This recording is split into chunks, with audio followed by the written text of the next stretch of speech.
Hey everybody, Jeff Gerstmann, got Eddie from Gamespot here with me too. We're just fresh after the PlayStation 4 unveiling here in New York.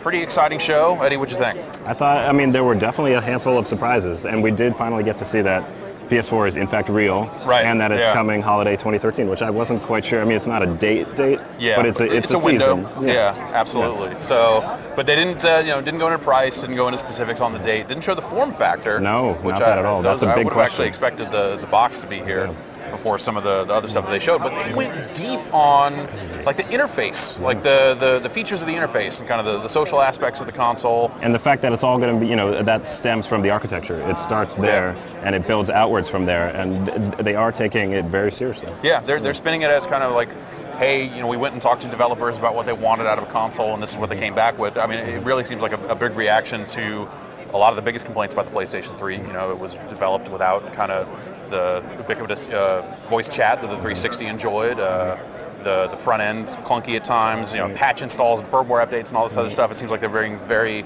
they dedicated a lot of time to things like, hey, you'll be able to download stuff in the background, and hey, you'll be able to... They said downloads would be instant, or much quicker, which is a big pain for a lot of PlayStation 3 gamers. Definitely. They'll have like almost like that Guild Wars 1 style of download some chunk of the game, Diablo 3 had it also, start playing the game, and then it'll download the rest in the background as you're playing kind of the opening moments, which could be pretty slick. We also got to see the controller. Yeah, finally confirmed the controller. Yeah. That really is a headphone jack on the bottom of it. I thought it was just going to like dispense Axe body spray in a direction. That would be a good feature that was as well. The rumor beforehand. Right. It was the Axe controller, but we didn't get to see. Did we get to see what the touchpad is actually for? Well, they were in the Unreal Engine 4 demo. He was using the touchpad to move the camera around, but they did say it would be multi-touch, and that's about it. They didn't necessarily get into too much detail, but they're getting rid of like the select button and the start button. We do have the share button though, right? Which is now going to records the past 10 or 15 minutes, and then you just get to send that information, send the videos, straight to the internet, and they're saying that's. It's different from the screenshots that it used to be, but now it's video. Yeah. So chunks of your video. It'll also be able to live stream your gameplay if you want to do that. Looks like they've got a deal with Ustream in place for that sort of stuff. So if you just want to go live, like Black Ops 2 style, only it'll work. You could, or theoretically, I guess we don't know if it'll work, but it should work. It should work. I would think. I think Black Ops 2 works now. Now that I think about it. So they will have the ability to just straight up broadcast from the console. They showed glimpses of that new stereo camera, 2 lenses on it, but didn't ever really say what. No, is that going to be sold separately? Is that going to be bundled? What is? I suspect that'll end up in every box. Yeah. That's good. The talk about Microsoft as well. I think the Kinect coming out late in the life cycle just proved that if you create that split, no one's ever going to use it right. So I would not be surprised to see it everywhere. And we did see with the new camera, there's no talk of Wonderbook. Maybe we thought that Wonderbook would live on, but maybe it won't. Yeah, but they did actually mention the Move. There was one Move demo shown, Media Molecule, showing some sculpting. And some puppeteering with the Move controller that looks cool. I don't necessarily know how you turn that into a game. If anyone can do it, maybe they can. Yeah, that seems pretty likely. But yeah, I mean, well, I guess enough talk about the system itself. It's got 8 gigs of RAM and specs. You can all the specs are online. Go read the specs. Me reading specs to you over the internet is a bad way to learn that information. So, games. They actually showed kind of a lot. A handful of games. Yeah. A handful of games. One that. Skip to the big surprise was Diablo 3 coming to consoles, coming to PlayStation 4 and PlayStation 3 with 4-player co-op and completely optimized for it. That I didn't see it coming. Yeah, did not see that coming. Diablo for the PlayStation 1 worked pretty well. You had direct control over the character, so this could probably work reasonably well. I know they've been thinking about this for a while, so. That was pretty crazy. But I feel like for as much as I enjoyed Diablo 3 when it came out, it seems like the opinion on that game turned pretty heavily after release. It absolutely did. So I don't know that that's something that people are like, yeah! I don't know, though. A dungeon crawler on a console from Blizzard, it's... Yeah, and that does lay the groundwork for future work with Sony and Blizzard. It's kind of hard to say where that'll go. First party stuff, Evolution Studios came out and showed Drive Club, their new driving game. Kind of a Forza look, I think we can say. It was pretty interesting because the first-person perspective doesn't start when you're just in the car. You get to open the hood and open the door, put on your seatbelt. It looked like more than just they had that mode where you can walk around the cars in Forza, but this looks like it's almost like first-person You think you game can pump that your you own can gas with it too? You think that's part of it? change your own tires. You're your own pit. That's actually there will be. It's all team-based racing. So you talk about forming clubs and all this other racing. So maybe the rest of your team is just your pit crew. And you just pull in and they'll change the tires and do all that sort of stuff, right? Let's see some sequels to games, but they didn't just slap numbers onto stuff. No, Killzone. Shadowfall. Yeah. Which, I mean, it did have the feel of Killzone 2 and it had of a look of Killzone to it. But yeah, it wasn't just Killzone 4, which we thought was maybe coming. Yeah, and way more colorful, I'd say, than you expect from a modern shooter. It kind of looked like that they had just invaded a Ratchet and Clank level or something with horrible terrorist attacks. I guess Ratchet and Clank is pretty dark now that you think about it. But and then Infamous Second Son. Yeah.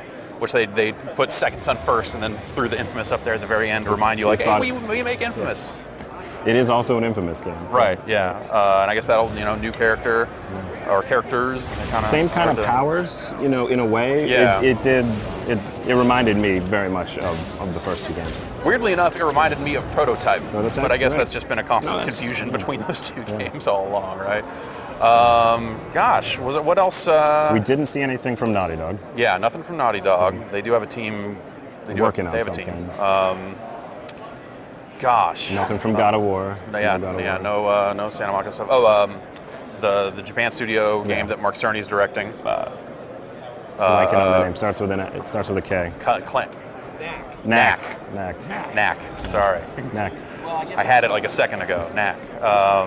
Yeah, that looks like you're kind of like collecting bits to make your guy bigger or blasting yourself apart to get small. And it's also going to be one of the remote play games as well, so you play it on your Vita, play it on your PS4. Do you think that that'll be a game-specific thing? Or it almost sounded like when they started talking about the system-level stuff that just might be everything. That's what they were saying. I think the quote was, we're trying to get this for every single game that you can go in between the two. Which, that's, I don't know that I would use that, but that's it would cool. be a cool feature to have. And they did touch on, it sounds like the Gaikai stuff when they acquired Gaikai. Some of that is kind of permeating a lot of different things with, you being able to stream your games out or having friends spectate your games and even take over controlling your game to give you some assistance along the way, which is an interesting sounding feature that I think that leverages some of that Gaikai stuff. And they talked about, the possibility of the entire PlayStation back catalog appearing through a cloud streaming service like that. And then they were also talking about the PlayStation Store being able to,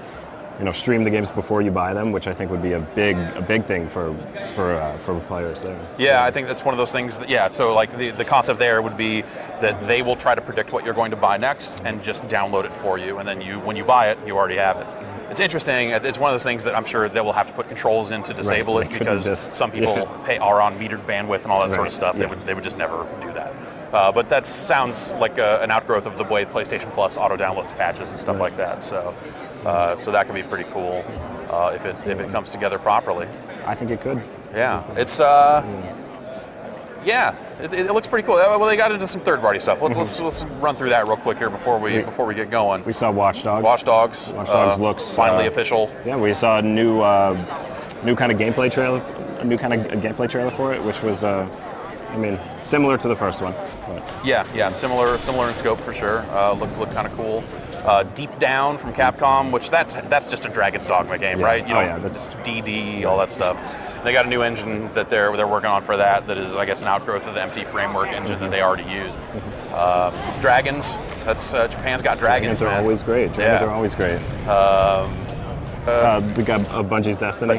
Destiny coming. They said PS4 and PS3. Right. And there's going to be some sort of PlayStation exclusive content there. Yeah. They didn't go into any depth on what that was. It sounds like a DLC deal type thing where either they'll get something exclusive or get it first. Activision does that with Call of Duty and Microsoft. Right. And that probably works out pretty well for them. So I'd imagine it's a pretty similar deal. That sort of seems like the sort of thing that can go either way. Depending on what the content is. Sometimes that content, like, kind of whatever. But yeah, it was nice to see Bungie's game in motion. I went to Seattle last week and didn't see that much. Saw a lot of concept art, a lot of talk, so that was pretty crazy. But nice to see some guns being fired and there was some actual stuff. That was in engine, right? Yeah, that was in engine for sure. That's the first time that I've seen it. Yeah, so that'll be coming to PlayStation 4. And I need to go back and watch the tape, but it almost sounded like they were saying that was coming out at launch of the PlayStation 4. That would be something to double check on, because that it's going to be available on PS4 and PS3, but they said at the PS4 launch.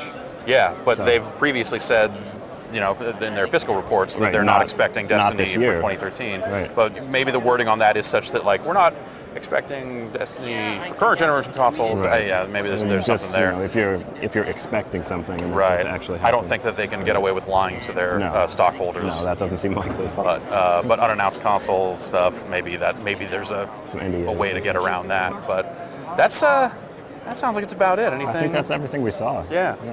All right, Eddie. Well, I'm Jeff. He's Eddie, and we're here in New York. They're still going to be talking a little bit more about the games and some roundtable sessions and stuff. So we'll be checking that out, and there'll be some more on the sites. So come back and check that stuff out.